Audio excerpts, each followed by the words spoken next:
ఉదాహరణ అని చెప్తా ఉన్నా. ప్రజాస్వామ్యం నిజంగా ఏ స్థాయికి దిగజారిపోయింది అని అంటే నిన్న కూడా చూసాం. పిడుగురాళ్లలో మున్సిపాలిటీకి సంబంధించి అక్కడ జరిగిన మున్సిపల్ వైస్ చైర్మన్ ఎన్నుకునే ఎన్నిక పిడుగురాళ్లలో 33 మంది ఉంటే కార్పొరేటర్లు 33 మంది వైసీపీనే గెలిచింది.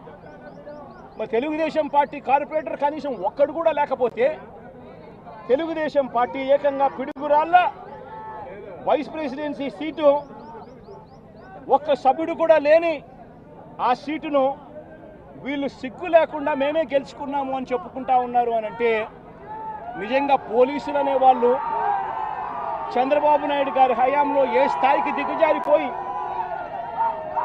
ప్రజాస్వామ్యాన్ని కూలీ చేస్తూ ఉన్నారని చెప్పడానికి నిదర్శనం. తిరుపతిలో 49 సీట్లకు 48 సీట్లు వైసీపీ గెలిచింది. తెలుగుదేశం పార్టీ గెలిచింది కేవలం ఒకే ఒక్క స్థానం.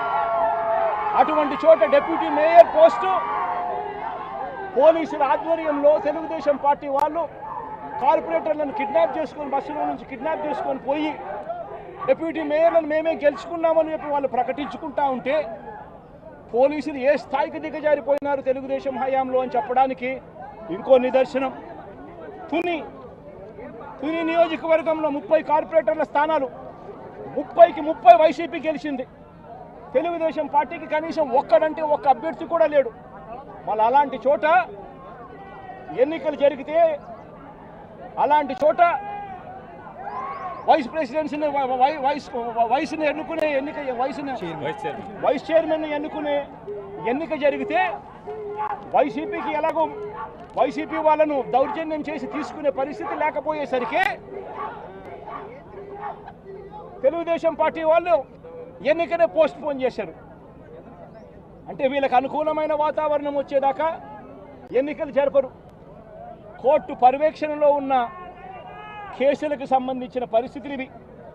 పాలకొండలో కూడా అంతే. వైసీపీకి అందులో 17 ఉంటే తెలుగుదేశం పార్టీకి కేవలం 3. మళ్ళీ అక్కడ వైస్ ప్రెసిడెన్సీ అన్నది వైసీపీకి రావాలన్నా తెలుగుదేశం పార్టీకి రావాలన్నా కానీ వీళ్ళకి అనుకూలత వచ్చేదాకా పోస్ట్పోన్మెంట్లు. ఇలా ప్రతి సందర్భంలోనూ కూడా డెమోక్రసీని కూనీ చేస్తూ ఉన్నారు. పోలీసులను వీళ్ళు ఇష్టానుసారంగా వాడుకుంటా ఉన్నారు. నేను ఇవాళ ఒకటే చెప్తా ఉన్నా, ప్రతి పోలీసు వ్యక్తికి కూడా చెప్తా ఉన్నా, మీ టోపీ మీద ఉన్న 3 సింహాలకు కనిపించే ఆ సింహాలకు సెల్యూట్ కొట్టడం మొదలుపెట్టండి. తెలుగుదేశం పార్టీ నాయకులకు సెల్యూట్ కొట్టడం మొదలుపెట్టి వీళ్ళు చెప్పినట్టుగా చేయడం మొదలుపెట్టి అన్యాయాలు చేయడం మొదలు పెడితే మాత్రం ఎల్లకాలం తెలుగుదేశం పార్టీ ప్రభుత్వమే ఉండదు అని చెప్పి ఇవాళ ప్రతి అధికారికి కూడా నేను తెలియజేస్తా ఉన్నా. రేపొద్దున మళ్ళీ మా అధికారం వస్తుంది. వచ్చినప్పుడు అన్యాయం చేసిన వీళ్ళందరినీ, వీళ్ళ అధికారులందరినీ, అన్యాయం చేసిన ఈ నాయకులందరినీ కూడా బట్టలు కూడా తీసి నిలబెడతామని చెప్పి కూడా ఈ సందర్భంగా తెలియజేస్తా ఉన్నాను. ఎవడిని వదిలిపెట్టేది ఉండదు. ఇదే వంశీని అరెస్ట్ చేసేటప్పుడు సిఐ అన్నాడట, నేను 1.5 సంవత్సరంలో రిటైర్ అయిపోతాను అని చెప్పి. రిటైర్ అయిపోయినా కూడా సప్త సముద్రాల అవతల ఉన్నా కూడా మొత్తం అందరినీ కూడా పిలిపిస్తామని చెప్పి కూడా ఈ సందర్భంగా చెప్తా ఉన్నా. చట్టం ముందు నిలబడేట్టుగా చేస్తాం, బట్టలు ఊడదీస్తాం, న్యాయం జరిగేట్టుగా చేస్తాం అని ప్రతి ఒక్కరికి కూడా తెలియజేస్తా ఉన్నాం. ఈ మాదిరిగా అన్యాయం చేయడం మొదలు పెడితే మాత్రం ఖచ్చితంగా ప్రజలు, దేవుడు ఇద్దరు కూడా వీళ్ళను శిక్షించే కార్యక్రమం ఖచ్చితంగా జరుగుతుందని చెప్పి సందర్భంగా మరొక్కసారి వీళ్ళందరికీ కూడా చెప్తా ఉన్నాం. అన్యాయంలో భాగస్వాములు కావద్దండి.